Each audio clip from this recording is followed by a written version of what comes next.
Chapter 14. Mistakes. Small mistakes could turn into disasters. Funny little mistakes could snowball so that while you were still smiling at the humor, you could find yourself looking at death. In the city, if he made a mistake, there was usually a way to rectify it, make it all right. If he fell on his bike and sprained a leg, he could wait for it to heal. If he forgot something at the store, he could find other food in the fridge. Now, it was different, and all so quick, all so incredibly quick. If he sprained a leg here, he might starve before he could get around again. If he missed while he was hunting, or if the fish moved away, he might starve. If he got sick, really sick, so he couldn't move, he might starve. Mistakes. Early in the new time, he had learned the most important thing, the truly vital knowledge that drives all creatures in the forest. Food is all. Food was simply everything. All things in the woods, from insects to fish to bears, were always, always looking for food. It was the great single driving influence in nature, to eat. All must eat. But the way he learned it almost killed him. His second new night, stomach full of fish and the fire smoldering in the shelter, he had been sound asleep when something, he thought later it might be smell, had awakened him. Near the fire, completely unafraid of the smoking coals, completely unafraid of Brian, a skunk was digging where he had buried the eggs. There was some sliver of the moon, and in the faint pearl light he could see the bushy tail, the white stripes down the back, and he had nearly smiled. He did not know how the skunk found the eggs. Some smell, perhaps some tiny fragment of shell, had left a smell, but it looked almost cute. Its little head down and its little tail up as it dug, digging in the sand back. But those were his eggs, not the skunk's, and the half smile had been quickly replaced with fear that he would lose his food. He grabbed a handful of sand and threw it at the skunk. Get out of here! He was going to say more, some silly human words, but in less than half a second, the skunk had snapped its rear end up, curved the tail over, and sprayed Brian with a direct shot aimed at his head from less than 4 feet away. In the tiny confines of the shelter, the effect was devastating. The thick, sulphurous, rotten odor filled the small room, heavy, ugly, and stinking. The corrosive spray that hit his face seared into his lungs and eyes, blinding him. He screamed and threw himself sideways, taking the entire wall off the shelter. Screamed and crawled out of the shelter and ran to the shore of the lake. Stumbling and tripping, he scrambled into the water and slammed his head back and forth trying to wash his eyes, slashing at the water to clear his eyes. 100 funny cartoons he had seen about skunks. Cute cartoons about the smell of skunks, cartoons to laugh at and joke about, but when the spray hit, there was nothing funny about it. He was completely blind for almost 2 hours, a lifetime. He thought that he might be permanently blind, or at least impaired, and that would have been the end. As it was, the pain in his eyes lasted for days, bothered him after that for 2 weeks. The smell in the shelter, in his clothes, and in his hair were still there now, almost a month and a half later. And he nearly smiled. Mistakes. Food had to be protected. While he was in the lake trying to clear his eyes, the skunk went ahead and dug up the rest of the turtle eggs and ate every one, licked all the shells clean, and couldn't have cared less that Brian was thrashing around the water like a dying carp. The skunk had found food and was taking it, and Brian was paying for the lesson. Protect food and have a good shelter. Not just a shelter to keep the wind and rain out, but a shelter to protect, a shelter to make him safe. The day after the skunk, he set about making a good place to live. The basic idea had been good. The place for his shelter was right, but he just hadn't gone far enough. He'd been lazy, but now he knew the second most important thing about nature, what drives nature. Food was first, but the work for the food went on and on. Nothing in nature was lazy. He tried to make a shortcut and paid for it with his turtle eggs, which he had come to like more than the chicken eggs from the store. They had been fuller somehow, had more depth to them. He set about improving his shelter by tearing it down, from dead pines up the hill, brought down heavier logs and fastened several of them across the opening, wedging them at the top and burying the bottoms in the sand.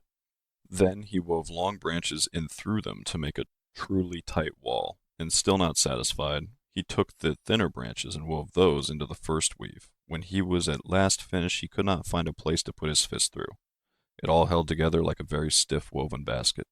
He judged the door opening to be the weakest spot, and so there he took special time to weave a door of willows in so tight a mesh that no matter how a skunk tried, or porcupine, he thought, looking at the marks in his leg, it could not possibly get through. He had no hinges, but by arranging some cut-off limbs at the top in the right way, he had a method to hook the door in place, and when he was in and the door was hung, he felt relatively safe. A bear, something big, could still get in by tearing at it, but nothing small could bother him, and the weave of the structure still allowed the smoke to filter up through the top and out. All in all, it took him 3 days to make the shelter, stopping to shoot fish and eat as he went, bathing 4 times a day to try and get the smell from the skunk to leave. When his house was done, finally done right, he turned to the constant problem: food.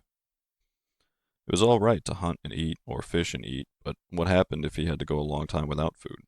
What happened when the berries were gone and he got sick or hurt or, thinking of the skunk, laid up temporarily? He needed a way to store food, a place to store it, and he needed food to store. Mistakes. He tried to learn from the mistakes.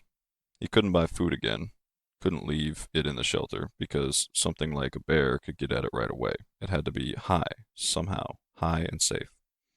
Above the door to the shelter, up the rock face about 10 feet, was a small ledge that could make a natural storage place, unreachable to animals, except that it was unreachable to him as well. A ladder, of course. He needed a ladder.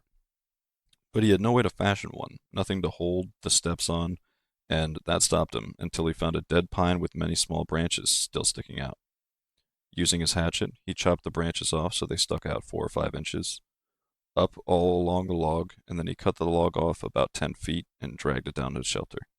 It was a little heavy, but dry, and he could manage it. When he propped it up, he found he could climb to the ledge with ease, though the tree did roll from side to side a bit as he climbed. His food shelf, as he thought of it, had been covered with bird manure, and he carefully scraped it clean with sticks.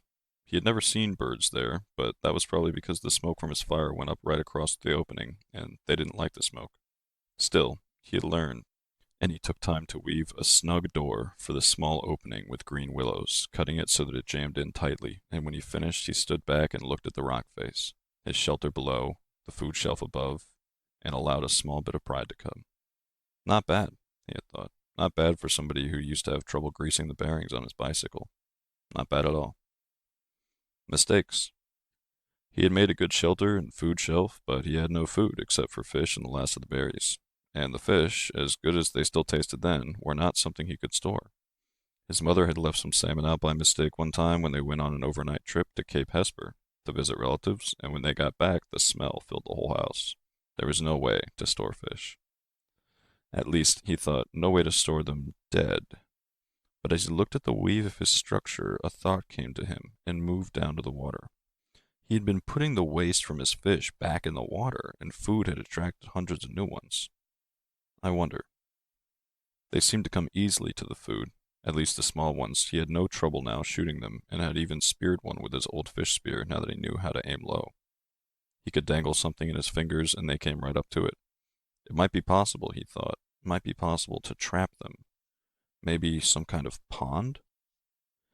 To his right, at the base of the rock bluff, there were piles of smaller rocks that had fallen from the main chunk, splinters and hunks, from double fist size to some as large as his head. He spent an afternoon carrying rocks from the beach and making what amounted to a large pen for holding live fish. 2 rock arms that stuck out 15 feet into the lake and curved together at the end. Where the arms came together, he left an opening about 2 feet across, and he sat on the shore and waited. When he had first started dropping the rocks, all the fish had darted away, but his fish trash pile of bones and skin and guts was in the pond area, and the prospect of food brought them back. Soon, under an hour, there were 30 or 40 small fish in the enclosure, and Brian made a gate by weaving small willows together into a fine mesh and closed them in. "Fresh fish," he yelled. "I got fresh fish for sale." Storing live fish to eat later had been a major breakthrough, he thought. It wasn't just keeping him from starving. It was trying to save ahead, think ahead. Of course, he didn't know how sick he would get of fish.